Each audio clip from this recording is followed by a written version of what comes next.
भारत ने हमेशा से दुनिया में शांति बनाए रखने के लिए यूनाइटेड नेशंस की शांति सेना में बढ़ चढ़कर भाग लिया है और दुनिया में शांति कायम करने के प्रयास में हमारे हजारों जवानों ने अपनी जान गंवाई है।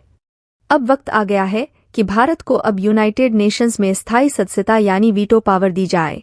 आने वाले सितंबर महीने में होने वाली यूनाइटेड नेशंस की मीटिंग में भारत को या तो वीटो पावर दे दी जाएगी या भारत समेत कई देश यूनाइटेड नेशंस के एग्रीमेंट से अपने आप को बाहर कर लेंगे। फिर यूनाइटेड नेशंस की कोई भी बात मानने के लिए बाध्य नहीं होगा और न ही वह अपने सैनिकों को यूनाइटेड नेशंस की शांति सेना में भेजेगा और साथ ही भारत की तरफ से यूनाइटेड नेशंस को दी जाने वाली फंडिंग को भी कंप्लीटली रोक देगा। कोरोना के वक्त वैक्सीन दुनिया में कई देशों को मुफ्त में देने की बात रही हो या फिर तुर्की, नेपाल जैसे देशों में आए भूकंप में पीड़ितों की मदद का मामला रहा हो या फिर रूस उक्रेन युद्ध से लेकर इजरायल हमास युद्ध में पीड़ितों को मानवीय सहायता पहुंचाने की बात रही हो, भारत ने हर जगह बढ़ चढ़कर सबकी सहायता की है। संबंध अच्छे रहे हो या नहीं, मदद के लिए भारत हमेशा दूसरे देशों के साथ खड़ा रहा है।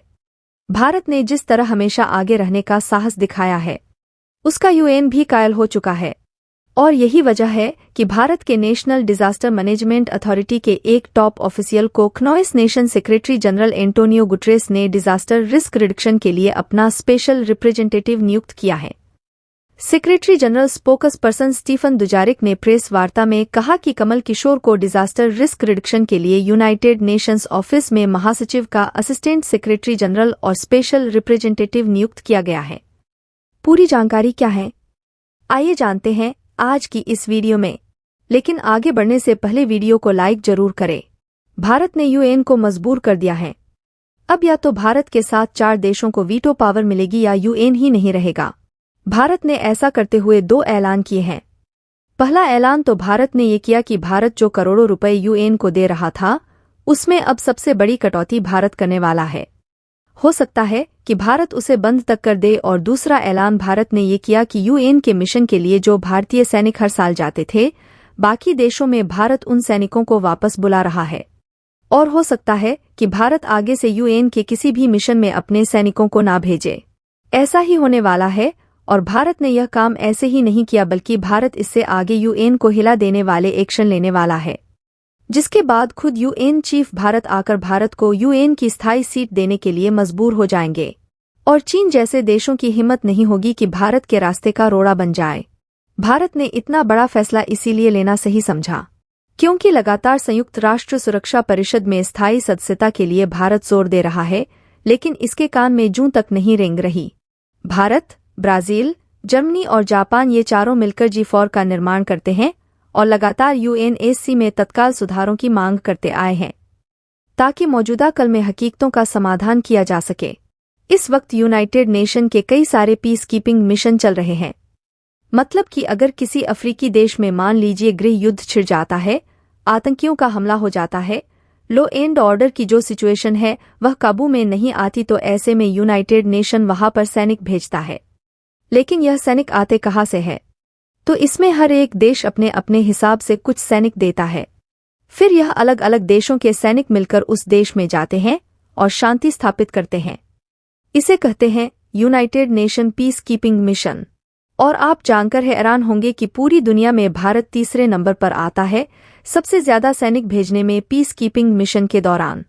उदाहरण के लिए भारत ने इस वक्त 10,000 आर्मी पर्सनल यूनाइटेड नेशन की तरफ से अलग अलग देश में डिप्लॉय कर रखे हैं और कई बार हमारे कई सैनिक शहीद भी हो जाते हैं, लेकिन फिर भी वह बड़ी ज्यादा बहादुरी के साथ यूनाइटेड नेशन के झंडे तले अपना काम अच्छे से करते हैं और अफ्रीका के अलग अलग देश में शांति स्थापना का काम करते हैं। और आप जानकर हैरान होंगे कि यूनाइटेड नेशन के जितने भी सैनिक हैं उसमें पश्चिमी देशों के सैनिक सबसे कम हैं। हालांकि आप कहोगे कि पश्चिमी देशों की पॉपुलेशन भी तो कम है, इसलिए जवान लोग भी वहां पर कम है। चीन की जनसंख्या भारत के लगभग बराबर है, लेकिन उसके बावजूद चीन लगभग न के बराबर सैनिक भेजता है। अब बताया जा रहा है कि भारत या तो यह सैनिक भेजने बंद कर दें या फिर भेजे भी तो बहुत ही कम संख्या में, जितने कि चीन या फिर यूरोपियन देश भेजते हैं। इतना ही नहीं, अब बताया यह भी जा रहा है कि भारत यूनाइटेड नेशन की जो अलग अलग शाखाएं हैं, जो अलग अलग सेक्टर में काम करती हैं, उनके एक्सेस पर भी भारत रोक लगा सकता है। यानी कि ओवरऑल देखें तो भारत ने यूनाइटेड नेशन के खिलाफ एक जबरदस्त जंग छेड़ दी है। लेकिन आपका सवाल होगा कि भारत ऐसा क्यों कर रहा है? यूनाइटेड नेशन ने ऐसा भारत का क्या बिगाड़ा है? तो देखिए, इन सबके पीछे जिम्मेदार है यूएनएससी यानी कि यूनाइटेड नेशन की सिक्योरिटी काउंसिल। दरअसल ये काउंसिल ही सबसे ज्यादा ताकतवर है और यही पर पावर सेंटर है। इतना ही नहीं, इनके अलावा यूनाइटेड नेशन में बाकी के जो 180 से लेकर 182 देश है, वह कुछ भी कहते रहे उनकी एक नहीं चलती, ना ही उनके पास कुछ पावर है। लेकिन जो यह 5 शक्तिशाली देश है यानी कि अमेरिका, चीन, रूस, फ्रांस और ब्रिटेन, ये 5 देश जो कहते हैं वही होता है और इन देशों को ही पावर मिली हुई है यूनाइटेड नेशन की। ऐसे में भारत चाहता है कि इस पावर में या तो भारत को शामिल किया जाए या फिर भारत इस पावर को ही अब खत्म करके मानेगा।